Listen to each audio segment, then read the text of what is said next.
ಹೀಗೆ ರೊಟ್ಟಿಯಂತೆ ಎದ್ದು ಬರ್ತಿರೋ ಡಾಂಬಾರು ರಸ್ತೆ, ಗುತ್ತಿಗೆದಾರನ ಕಳ್ಳಾಟಕ್ಕೆ ಒಂದೇ ತಿಂಗಳಿಗೆ ಬಲಿಯಾಗಿರುವಂತಹ ಹೊಸ ರಸ್ತೆ, ಅಧ್ವಾನದ ಕಾಮಗಾರಿ ಕಂಡು ಆಕ್ರೋಶ ವ್ಯಕ್ತಪಡಿಸುತ್ತಿರುವ ಸಾರ್ವಜನಿಕರು. ಈ ಎಲ್ಲ ದೃಶ್ಯಗಳು ಕಂಡು ಬಂದಿದ್ದು ಚಿತ್ರದುರ್ಗ ಜಿಲ್ಲೆಯ ಮೊಳಕಾಲ್ಮೂರು ವಿಧಾನಸಭಾ ಕ್ಷೇತ್ರದ ಕೋನಸಾಗರ ಗ್ರಾಮದ ಹೊರಭಾಗದಲ್ಲಿ. ಹೌದು, ಈರಣ್ಣನ ಗುಡ್ಡದಿಂದ ಕೋನಸಾಗರ ಗ್ರಾಮಕ್ಕೆ ಕಲ್ಪಿಸುವ ರಸ್ತೆ ಇದು.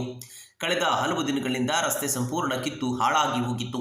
ಇದರಿಂದ ಸ್ಥಳೀಯ ಶಾಸಕರಾದ ಎನ್ವೈ ಗೋಪಾಲಕೃಷ್ಣ 2 ಕೋಟಿ ರೂಪಾಯಿ ಅನುದಾನವನ್ನು ಕೂಡ ನೀಡಿದ್ದರು. ಮುಖ್ಯಮಂತ್ರಿ ಮೂಲಭೂತ ಸೌಕರ್ಯಗಳ ಯೋಜನೆಯ ಅಡಿಯಲ್ಲಿ ರಸ್ತೆ ಕಾಮಗಾರಿಗೆ ಶುರು ಮಾಡಲಾಗಿತ್ತು. ಇತ್ತೀಚೆಗೆ ಶಾಸಕ ಎನ್ವೈ ಗೋಪಾಲಕೃಷ್ಣ ರಸ್ತೆ ಕಾಮಗಾರಿಗೆ ಭೂಮಿ ಪೂಜೆಯನ್ನು ಕೂಡ ಸಲ್ಲಿಸಿದರು.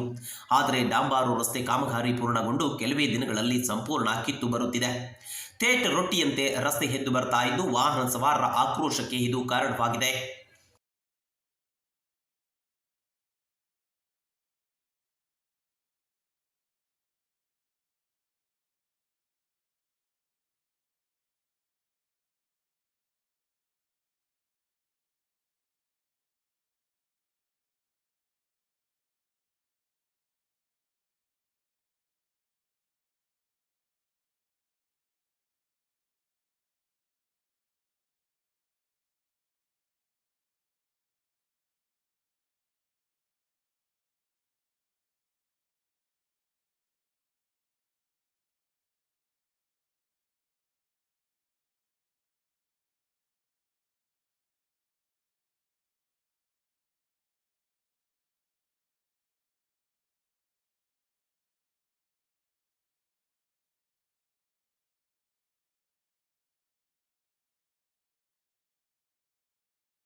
ಇನ್ನು ಪಿಡಬ್ಲ್ಯೂಡಿ ಇಲಾಖೆಯ ಸಚಿವರಾದ ಸತೀಶ್ ಜಾರಕಿಹೊಳಿ ರಾಜ್ಯದಲ್ಲಿ ಬಲಿಷ್ಠ ರಸ್ತೆಗಳ ನಿರ್ಮಾಣಕ್ಕೆ ಪಣ ತೊಟ್ಟಿದ್ದಾರೆ.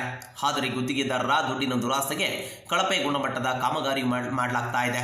ಕೋಟಿ ಹಣ ಮಣ್ಣುಪಾಲು ಮಾಡಲಾಗ್ತಾ ಇದ್ದು ಅಂದಾಜು 2 ಕೋಟಿ ರೂಪಾಯಿ ವೆಚ್ಚದಲ್ಲಿ ಅಧ್ವಾನದ ರಸ್ತೆಯನ್ನು ನಿರ್ಮಾಣ ಮಾಡಲಾಗಿದ್ದು ಕಳಪೆ ರಸ್ತೆ ಕಾಮಗಾರಿ ಕಂಡು ಪಿಡಬ್ಲ್ಯೂಡಿ ಇಲಾಖೆಯ ವಿರುದ್ಧ ಸಾರ್ವಜನಿಕರು ಕಿಡಿಕಾರುತ್ತಿದ್ದಾರೆ. ಇಷ್ಟಾದರೂ ಕೂಡ ದಪ್ಪ ಚರ್ಮದ ಅಧಿಕಾರಿಗಳು ಮಾತ್ರ ಕಣ್ಮುಚ್ಚಿ ಕೂತಿದ್ದು ಪರ್ಸೆಂಟೇಜ್ ಆಸೆಗೆ ಮೌನವಾದ್ರ ಅನ್ನೋ ಅನುಮಾನ ಕೂಡ ಶುರುವಾಗಿದೆ. ಏನು ನಮ್ಮ ಮೊಳಕಾಲ್ಮೂರು ತಾಲೂಕಿನಲ್ಲಿ ಮಣ್ಣಿನ ರಸ್ತೆಯಲ್ಲಿ ಇದ್ದಂಥ ರಸ್ತೆಯನ್ನು ಡಾಂಬರೀಕರಣ ರಸ್ತೆಗೆ 2 ಕೋಟಿಗೆ ಅದು ಟೆಂಡರ್ ಆಗಿದ್ದು, ಇದು ಕೋನಸಾಗರದಿಂದ ಮಾರಮ್ಮನಹಳ್ಳಿವರೆಗೆ ಡಾಂಬರ್ ರಸ್ತೀಕರಣ ಮಾಡಲಾಗಿದೆ. ಅದರಲ್ಲಿ ಈವರೆಗೂ ಕೂಡ ಇರೋ ರಸ್ತೆಯನ್ನೇ ಅವರು ಅದರ ಮೇಲೆ ಡಾಂಬರೀಕರಣ ಹಾಕಿ ಕಿತ್ತು ಹೋಗಿ ಅರ್ಧಂಬರ್ಧ ಮಾಡಿದ್ದಾರೆ.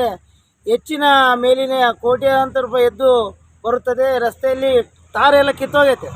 ಚಿತ್ರದುರ್ಗ ಜಿಲ್ಲೆಯ ಮೊಳಕಾಲ್ಮೂರು ತಾಲೂಕಿನ ಈರಣ್ಣಗುಡ್ಡದ ಕೋನಸಾಗರ ಸಂಪರ್ಕ ಕಲ್ಪಿಸುವ ಗ್ರಾಮೀಣ ರಸ್ತೆಯ ಅವ್ಯವಹಾರ ಮುಖ್ಯಮಂತ್ರಿ ಮೂಲಭೂತ ಸೌಕರ್ಯ ಅಭಿವೃದ್ಧಿ ಯೋಜನೆಯಡಿ 2 ಕೋಟಿ ವೆಚ್ಚದಲ್ಲಿ ಪಿಡಬ್ಲ್ಯೂ ಇಲಾಖೆಯ ಕೈಗೆತ್ತಿಕೊಳ್ಳಲಾದ ರಸ್ತೆ ಕಾಮಗಾರಿಯನ್ನು ಭಾರೀ ಕಳಪೆ ಮಾಡಿದ್ದಾರೆ.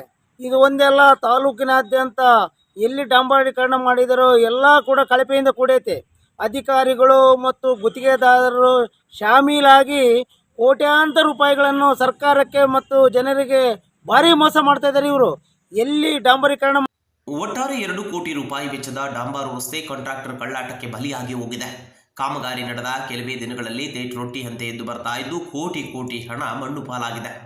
ಇಂಥ ಭ್ರಷ್ಟ ಗುತ್ತಿಗೆದಾರನ ಕಾಮಗಾರಿಯನ್ನು ತನಿಖೆ ನಡೆಸಿ ಕಪ್ಪು ಪಟ್ಟಿಗೆ ಸೇರಿಸಿ ಅನ್ನೋದು ಸ್ಥಳೀಯರ ಒತ್ತಾಯವಾಗಿದೆ.